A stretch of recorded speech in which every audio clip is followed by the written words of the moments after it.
All right. Um, right. So here we are, starting off.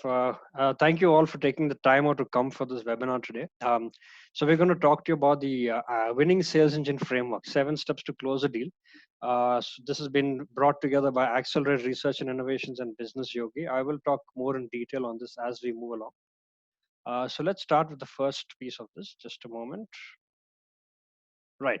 So, quick background on us. A quick background on myself. So, I'm the co-founder and CEO of Accelerate Research and Innovations, and I also am associated with the F6S in the UK. I do a lot of corporate innovation work for them. I have approximately close to 2 decades of experience in sales and operations, and I worked in a multi range of companies. And as you can see, some of the top companies there, Aviva, 24/7 AI, Traction, and I've delivered 10x revenues, in certain cases 100x revenues growth in different companies. Quickly coming down to the other facilitator, Dr. Shri Kumar. Dr. Shri Kumar is the founder of Business Yogi. And at Business Yogi, he spent approximately 15 plus years in sales coaching, around 15,000 odd years in 15,000 plus hours in professional coaching also. And he works with a lot of SME business owners in doubling their business turnovers in 6 months flat. He's also written a book called Business Yogi, No Business Fails. This book is an Amazon bestseller, as you can see over there. And yeah, so quickly coming down to some hard facts about how the 7S came into existence. All right.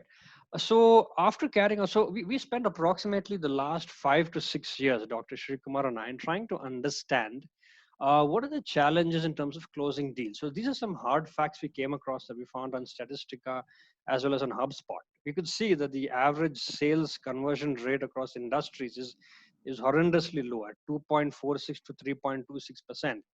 And salespeople approximately spend 66% of their day on administrative tasks rather than focusing on closing deals. And these stats are drawn, by the way, as you can see below, from places like very reputed places like Harvard Business Review, HubSpot, Gallup, Salesforce. These are the different places where we've been collecting and looking at this data point. Going on from here, some of the hard facts. Research carried out by HubSpot, one of the premier CRM companies globally, shows that a company's top sales priorities, closing more deals is number one, right? That 75% of them really want to look at closing more deals, whereas training sales team, investing in CRMs is all the way down, maybe just a 13 or 20% focus, right? And another very interesting thing which you see over there is curiosity, intelligence, and an agile mind are the biggest predictors of sales success. Again, this is from the Harvard Business Review. So looking at these hard facts, looking at the statistics and data, and one of the most disturbing data point, in fact, over there is the average close rate across industries is just 19%. So looking at all of these hard facts and data, what Dr. Shri Kumar and I did is we studied 10,000 plus sales situations. We mapped it and studied it over the last 6 years across a range of startups, scale-ups, and MSMEs.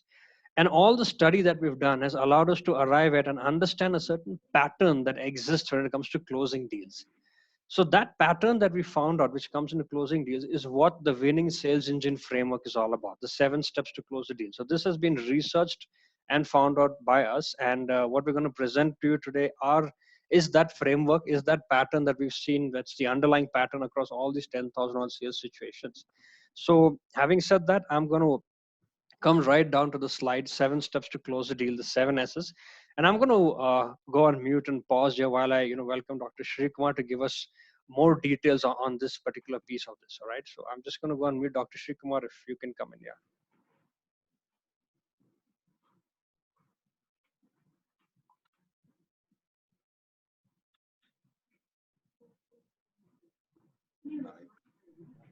Great.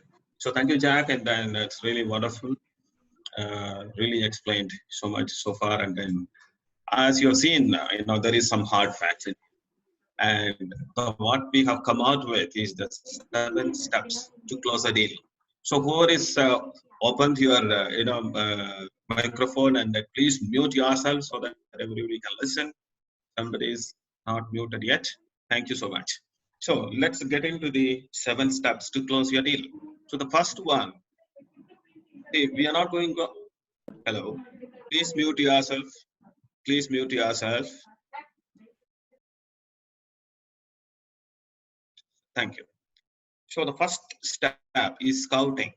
See, scouting is nothing but you are really looking at who is my ideal client. So while looking at your ideal client, you need to look at a large market and where you are looking at where could be my client sitting.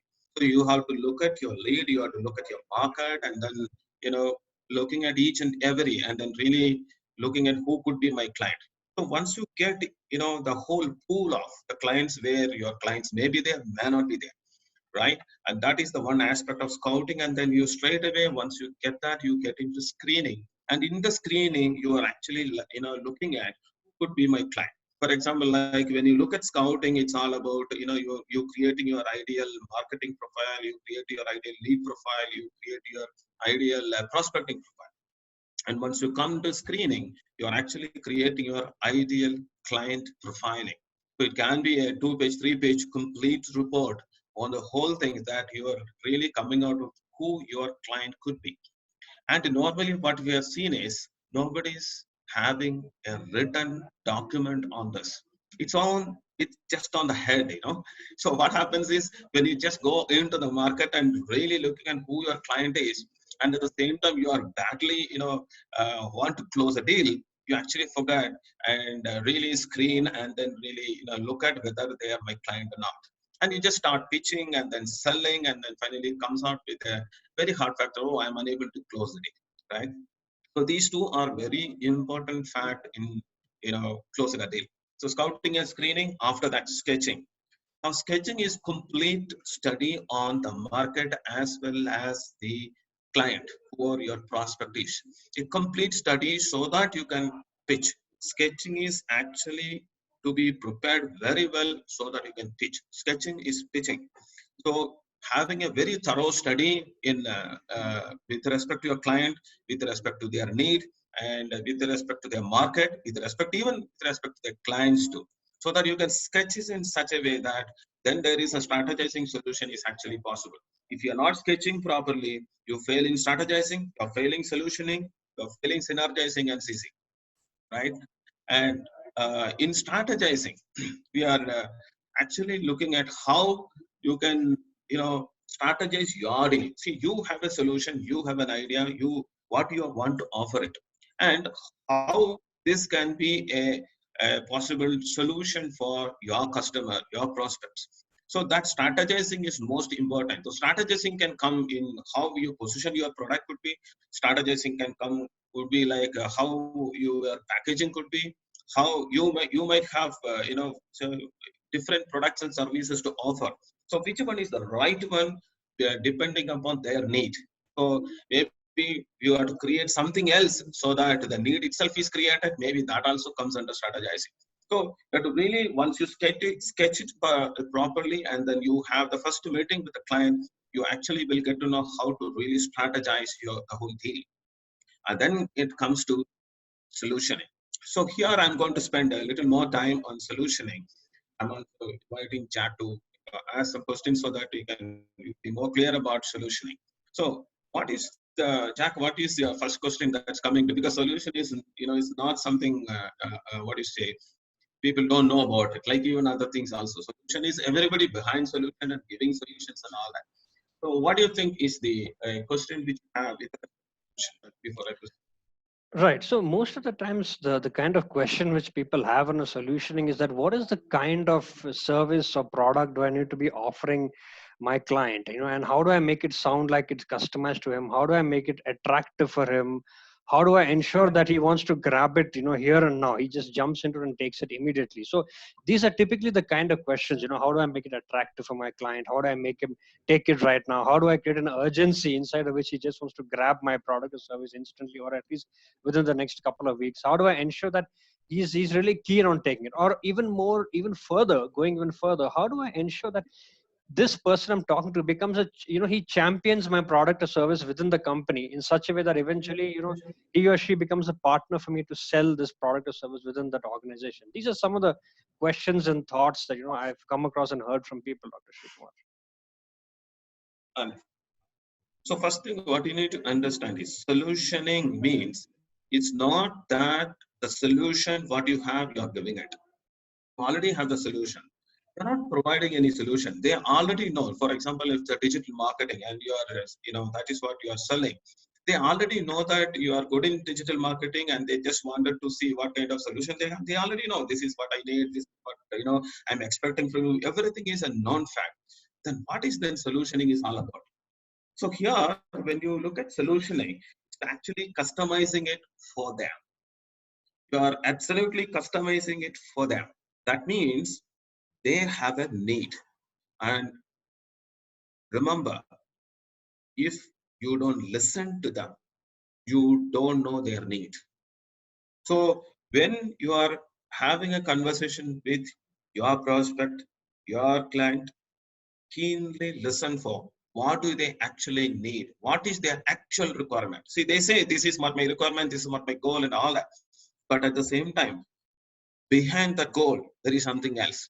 So really listening for what are their problems which they are not sharing to, or you have to be, see, you are a solution provider as a seller. So a solution provider's first job is not giving solution, but finding the problem of your client, which they haven't seen so far. So as a solution provider, you are actually a problem finder. When you find the problem of your client which they haven't seen, then the whole selling starts there. Then you are really giving the real solution. Now, solution can hide in packaging also. Solution can hide in positioning your product, positioning your organization. So solutioning can hide anywhere it is. So solutioning just not only mean that the solution I have I am offering to my client, right?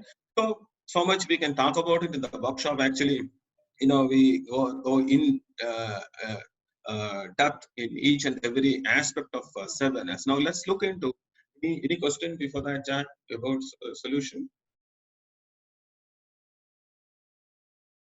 Yes, so typically, I mean, from what you're saying, it sounds like solutioning is like one of the most critical stage. And in fact, I like one thing you mentioned there. A lot of times as salespeople, what we do is we tend to go out and just, for want of a better word, let's just say vomit the features of our benefit, features and benefits of our product and service. We are so keen to share, we can do this, we can do that, we can do this, we can do the whole bunch of things. But rarely do we really sit down there and listen to what the prospect or the client has to say. I think the interesting part in what you mentioned was really listening to them and understanding what is their problem. Then I think in this case, what tends to happen is you're not really a sales guy. You're really you're looking for, you're actually a problem solver for them. You're going there, you're trying to understand what is the problem they're having, and you're looking to partner with them to really solve their problem, right? You're not really looking to really sell something. And I think inside of that paradigm, sales but just naturally happens, right? Yes, absolutely. Just add on it. Okay, great. So the next point is synergizing. So synergizing is, see, when what happens after some two three meetings, when your prospect says, oh, it's very good, I think let us look at, you send me the proposal, or let me look at what you're giving you, all that. So then you send out your proposal to them, you've given your offer to them, and then what happens? You wait. You're not getting response, or you are getting some response, but it is not getting closed. And here is what the so-called follow-up coming. And you start follow-up, then you start chasing. Follow-up, chase, follow, chase, follow, chase, and chase, and chase, and chase. And you are there on the court, they are just not there, right? So synergizing means all about engaging. There is absolutely no follow-up, zero follow-up, zero chasing. So this is a very tactful approach, and this very important approach in Accelerate 7 steps to close a deal, how you can actually synergize. And we have seen in our own statistics, across various organizations, and we talked about some 10,000 sales situations and all that. 33% of the people who are looked at synergizing and did synergizing, closing deal happened exactly 33%. 33. That means 100% closing the deal happening when the focus is on synergizing. So there is a lot to learn the aspect of synergizing. And the last is teasing. Seizing means it's not just grabbing or just somehow close the deal. It's all about closing actually happening, it making the sales becoming natural. Selling is actually natural when we help them to buy. So this is the process in seizing, where we are actually helping them to buy rather than you selling them, right? We also go through in the workshops each and every step to really experiencing, not only about learning each and every aspect of 7 steps of the deal, but really getting into the experiencing. That means it just get into your brain, it just get into your bones, just get into your blood, just get into your muscles. You become the sales master after the 2 days workshop. Get into your really, oh, this is what is the moment you say scouting, the whole aspect of scouting is clear for you. And whatever the actions you take become exactly the right action. That is how each and every step you will be understanding in the workshop. And Jack will also talk more about what else we do it in the workshop. And there are few breakthroughs which already that happened. I request Mr. Jack to talk about. All right. Thanks, Sri. Thanks for that detailed explanation. So as you can see over here, these are some of the breakthroughs that have been caused by using the 7S framework. I'm just going to quickly run through that. So this was recently with the company that who attended our workshop, and in 30 days flat, he's caused like $100,000 deal that's opened up for him for the client in Europe. This is another SaaS-based company, a software as a services-based company, where they were doing approximately $5,000 in booking revenue, and in 6 months flat, by applying this framework, they were able to take it to $90,000 a month.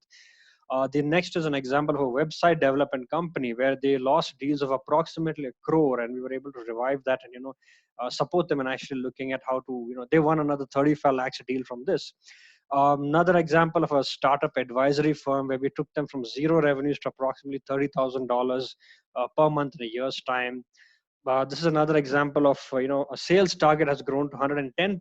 This is for a Middle East based company where we worked with them. They were achieving 30% of their target for like 2-3 years in a row, and they needed some support and intervention, so we worked with them and applied the 7S framework for a good 6 to 7 months, and that's when they saw good growth in 110%. This is another example of another company where they moved from 9 to 10 crores to $20 million in revenue in the span of 3 years using this framework. We've seen sales closing efficiency increase for another client from 16% to 57% in a span of 6 months. This is way more than double than what you're seeing over here. So I'm just going to quickly just give you some details on how do you go about participating in the 7S workshop, and then I'm going to keep the forum open for approximately 8 to 10 minutes for you to ask questions. You can ask questions in the chat engine like I mentioned there. Ask us the questions, and Dr. Sri Kumar and I, any one of us, will take it on and be happy to answer you. So some quick data points on this one, on when we have the upcoming 7S workshop. So the next workshop is on the 24th and 25th of Jan. That is next Friday, Saturday. So what happens in this is you get a detailed training on the 7S, what goes into this, and it's a hands-on workshop where you get to apply the 7S framework on 3 of your deals. This happened. The timings would be 10:30 to 5 on both the days, and total investment is 21,000. And the venue would be Sparkplug in Koramangala. So in case any of you are interested, do ping me after the call. You have my email ID, and we can process your registration to attend this workshop. We usually do this for a very concentrated group of 5 to maybe 10 participants. We don't take too many because we really want it to be highly focused and ensure that you're having the kind of breakthroughs that I just showed you all some time back, right? The first one right there was actually $100,000 deal closed in 30 days, was done by a participant who attended our workshop in November. Right, and I'd like to just pause here also for a moment and give Dr. Sri Kumar an opportunity to talk about this workshop which is coming up in Malaysia as a unique opportunity. And as soon as we complete this, I'm going to invite all of you to ask your questions in the chat engine. Okay.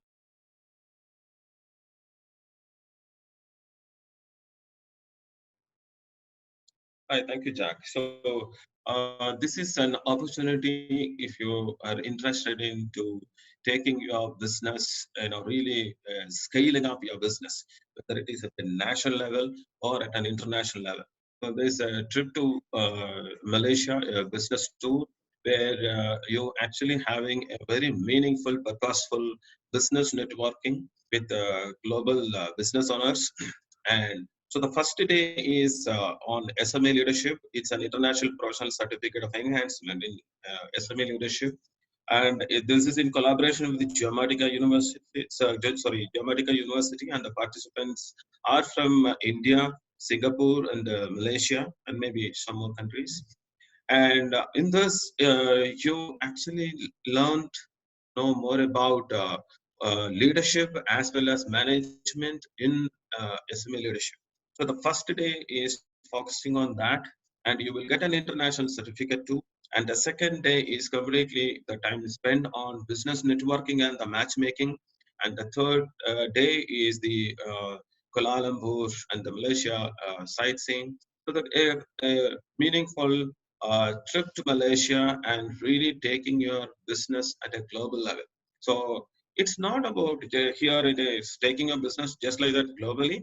So we are so much we are working on the business model innovation, open innovation, so that you don't have to really too much. It depends on man, money, machine, material aspect of taking scaling up your business. So there are so many other ways you can actually scale up your business. So if you're more interested, you can just get in touch with us, and we'll tell you how to participate in your business.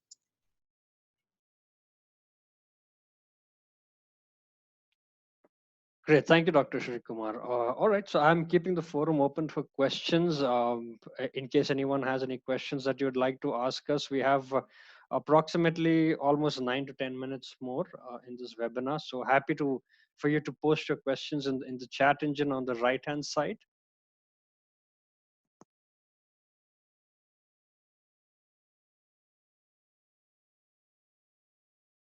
I think Vineshil, I could see you raised your hand sometime back. Do you have a question?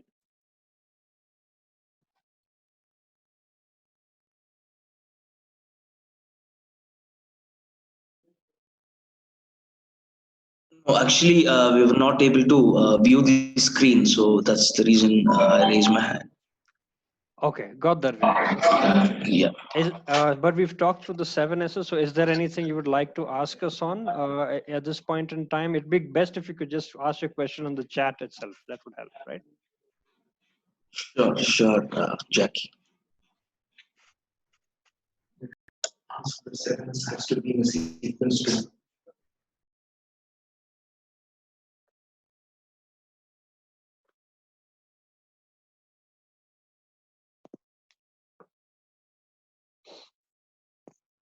Yes, I can see Satish has asked us details on the Malaysia trip pricing. So there you can see, Satish, it's 70,000 plus the airfare. Looking forward to Vinay's question now. All right.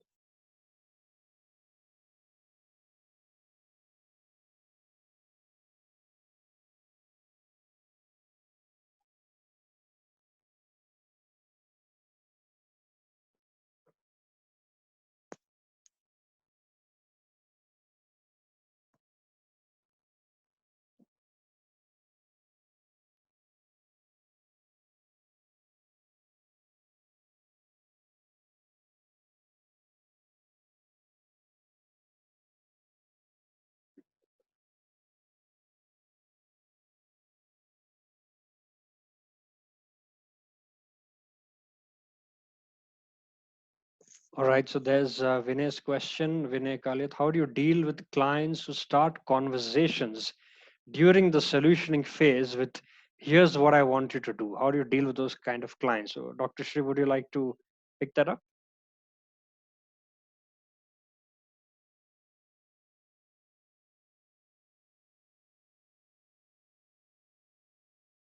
To start conversation.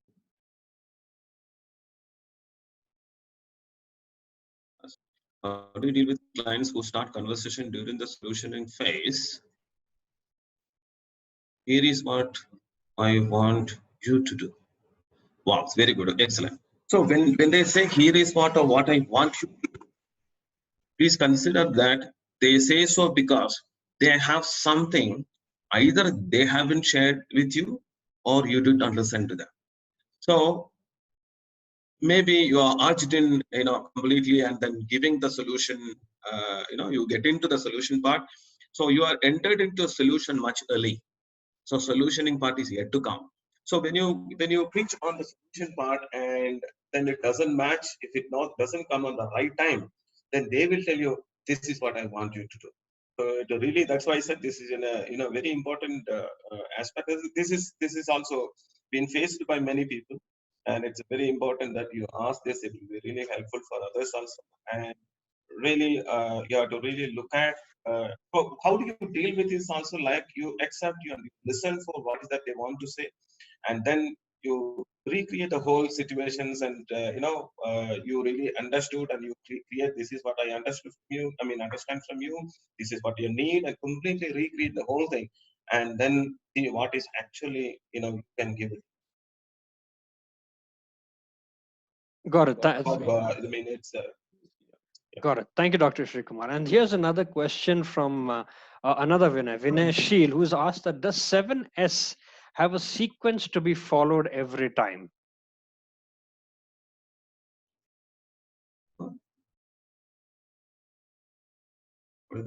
Right. So the question is, does 7S have a sequence to be followed every time? After that, we'll come to Rupa's question. So Vinay Sheel has messaged me privately asking, does 7S have a sequence to be followed every time?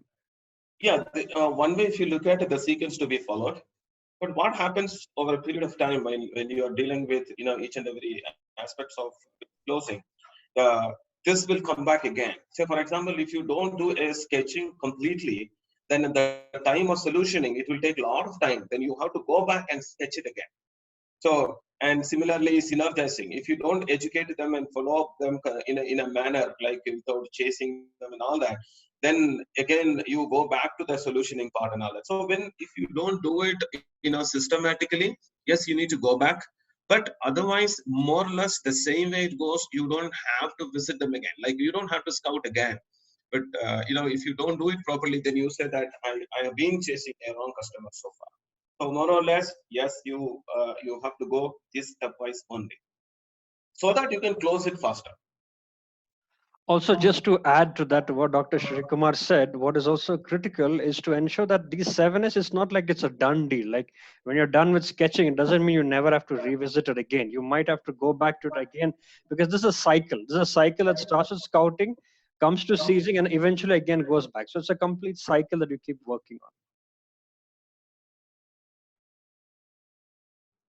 Now the next question is one: how to deal with clients who says will confirm on the order later, and how to record those data and follow up. How to record those data? You definitely would have some CRMs available, but otherwise in this particular app, what we have, it will be recorded or it will be captured. Then who says will confirm on the order later, and how to record those and follow up. See, the first again, it's coming. There is nothing to follow up in this case again. Is actually engaging. That is the synergizing part. So you need to engage with the clients in such a way that they come back to you, right? Yeah.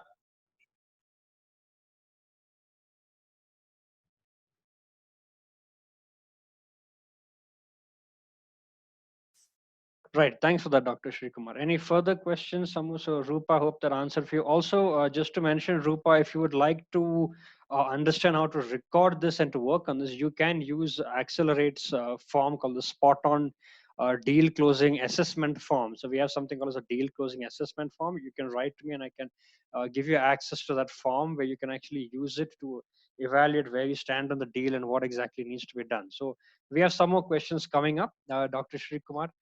Yeah, so and we'll talk more in the workshop also in details on this. We have just two more questions, and these are the last two we are taking, and then we'll be completing.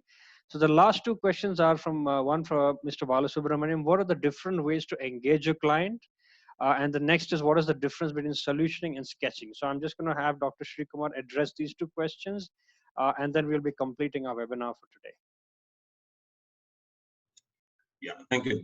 So I'll tell you two ways of, I mean, there are multiple ways of engaging the clients, but I'll just tell you two ways. One is giving them the gain. What is that they can gain from buying from you? But the most important aspect is showing them the pain, right?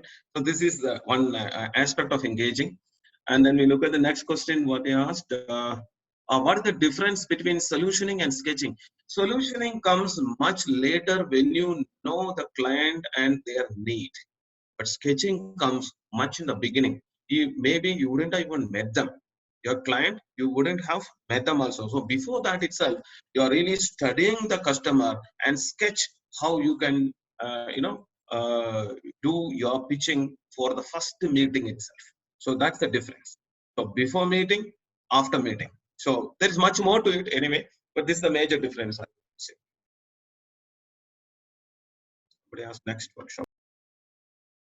Right. So, yep. So I think the next workshop date, I've just mentioned it, is the 24th and 25th of January. That is next Friday and Saturday. And that's all we have time for in today's webinar. We've answered the last two questions. I'm just going to keep the next workshop dates open in case you guys would like to look at it. Just recapping on that. It's on 24th and 25th of Jan. That is next Friday and Saturday. And the total investment is 21,000, and that's inclusive, all inclusive, and it's from 10:30 to 5 at Spark Plugs Coworks in Koramangala. Those are the details. I'm happy to drop you an email on those who'd like to register. So thank you all for your time today, for making time out for this webinar. Hope you got something of value. Hope the 7S framework is clear to you and how it came about and how we've set this up. I think there might be just a couple of, yep, all right, thank you, all right. Great. Thank you all for your time. And we will be having another webinar coming up soon again. We will keep you all informed and let you all know about it. Thanks for your time. Thank you, everybody.